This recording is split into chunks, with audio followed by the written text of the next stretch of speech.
நம்ம கையில் வச்சிருக்க அந்த சோயா வச்சு ஒரு டிஷ் பண்ண போகிறோம். முக்கியமாக இதில் ப்ரோட்டீன் கண்டென்ட் அதிகமாகவே இருக்குது. இதை வேற மாதிரி சாப்பிடலாம். திங்க் கேஸை பற்ற வச்சு நெக்ஸ்ட்டு பாத்திரத்தை வச்சு சோயாவை கொட்டி தண்ணியை ஊற்றிக்கலாம். இந்த சோயா இருக்குல்லங்க, இது ஒரு சில பேருக்கு பிடிக்கும், ஒரு சில பேருக்கு பிடிக்காது. அந்த கேட்டகரியில் நான் பிடிக்காம போய் சாப்பிட்ற கேட்டகரி. சோயாவை நல்லா புளிஞ்சு பிளேட்டில் எடுத்துக்கிட்டாச்சு. ஓகே, மறக்கா ஒரு வாட்டி கேஸ் ஸ்டவை பற்ற வச்சு 2-3 ஸ்பூன் எண்ணெயை ஊற்றி நம்ம வச்சிருந்த சோயாவை சட்டியில் போட்டு கிண்டி மஞ்சத்தூள் ஒரு ஸ்பூன் போட்டு மிளகாத்தூள் 2-3 ஸ்பூன் அள்ளி போட்டு வெயிட் லாஸ்லாம் பண்ணால் டயட்டில் இதை கண்டிப்பாக சேர்த்துக்கலாம்.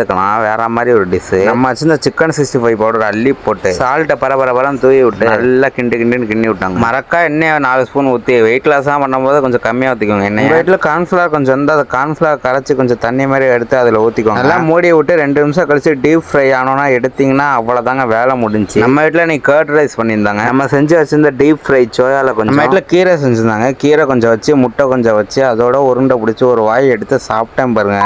வேற மாதிரி